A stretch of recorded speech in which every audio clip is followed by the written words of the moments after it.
This lesson is on the Song Dynasty of China, and this is part 2 of a 6-part series on East Asia in the post-classical period. Now, the Song came very quickly on the heels of the Tang Dynasty. In our last lesson, we looked at the beginnings of the collapse of the Tang Dynasty, but it did limp on until 907 CE, when the last of the Tang emperors resigned, simply gave up the throne. Part of this was because the Nomads were threatening again, and this is putting pressure from the north and starting to, people lose confidence in the imperial government at Chang'an, and so, local warlords start to break away into these independent kingdoms, and it's the typical dynastic cycle in China, right? We've looked at this before. But it was, like the move from Qin to Han, this was a very quick turnaround. In just about 50 years, a general and ruler from the north, a man named Zhao Kuangyin, led his armies to conquer all of the northern kingdoms and then push southwards into southern and central China to, take over the old Tang heartlands. And he became the first emperor of the Song Dynasty.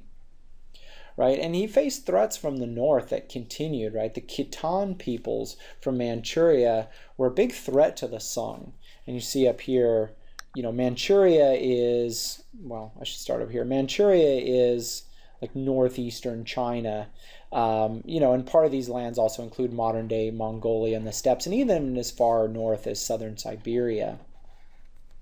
And the Liao dynasty, were these Khitan peoples, the old nomad Xiongnu types, and they forced the Song into a tribute arrangement. And you know what a tribute arrangement is. We looked at this with the Gupta dynasty of India as well as the Aztecs, where one group takes over another group and says, basically, we're going to leave you in charge. You just have to keep giving us stuff every day. It's kind of like the bully who takes the little kid's lunch money every day on the bus. As long as the little kid gives him his lunch money, the bully's not going to beat him up. That's kind of what a tribute arrangement is. So the Song, were able to remain in power in China as long as they gave stuff to the Liao dynasty, these Khitans every year. But the interesting thing about China is they have such an old, rich, and organized culture that while the Khitans were technically in charge, they followed Song culture, government, and economics and really learned everything from China. I mean, China has this amazing tendency that you can beat up the Chinese and they'll still think they're superior to you. They're the only civilization I know of in world history that loses a war and still thinks they're better than everybody else. But that's China.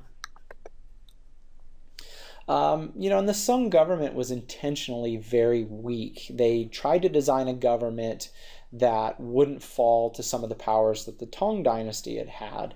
And so the military was controlled by the civilian government. It was bureaucrats and emperors who were in charge of the army, not generals. And generals couldn't be in the government. There was a kind of separation of powers there, like we have in our American political system. We don't have active generals who are also senators and congressmen and presidents. Our civilian government controls our military. And they, reactivated the power of the Scholar-gentry, who were loyal to the emperor, to hold power out in the local areas. And they were also less aggressive against the Nomads, partially because the Nomads were so tough at this time. And so because the Scholar-gentry became more powerful under the Song, more applicants were passing the civil service exams and getting jobs than under the Tang. And so this created a huge government with many, many people who were tied to the government because either they worked in the government or one of their family members did. And this helped put Confucianists firmly back at the top over both the aristocrats and the Buddhists. So in many ways, the Song dynasty returning even more to those older Han roots than even the Tang had. And they developed what we often call Neo-Confucianism, right, which is a return to Confucian values, and really just that emphasis on tradition and traditionalism, right? The Song were trying to stabilize, and like many dynasties, trying to return China to her former glory. And so they really wanted to reinforce the social roles, the patriarchy, the emphasis on the family, the emphasis on strict morality, not quite to the point of Qin legalism, but they wanted that stable, organized society. But over time, the Song declined mainly because their government became too big, right? I mean, the Scholar-gentry was paid by the taxes.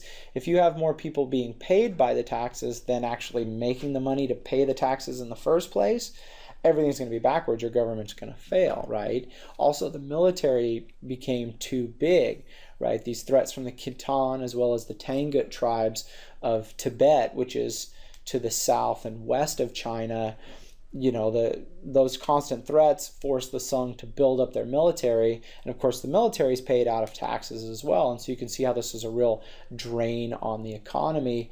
But there's also something about this exam system that I think we would do well to think about in our day and age as well. That exam system really just emphasized memorization and didn't value thinking and analysis, and it kind of put China into this slow decline. Remember, under the Han, the Chinese were the most technologically advanced people in the world, but under the exam system that didn't really value thinking, the Chinese started to slowly slip behind in key STEM and intellectual areas because all they wanted to do was memorize old stuff.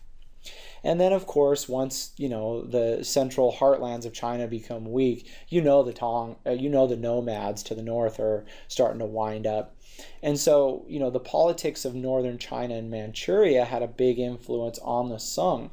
The Jurchen tribe overthrew the Khitans and struck south into China. What you see here on the map, the so-called Jin dynasty, these were the Jurchens, and they started pushing down into the Song lands. And this created what is sometimes known as the Northern and Southern Song dynasties. And the Southern Song was what we often call a rump state. Remember, rump's like the back of an animal. A rump state is like, it's a civilization that's in the process of failure, right? It's the back end of the good old days. It's the back end of the good times. And so, once the Jurchens started to push south against the Song, that was the beginning of the end. And it took until 1279 for the Southern Song dynasty to die out. But, once again, the dynastic cycle turns. And so that's it. Thanks for watching.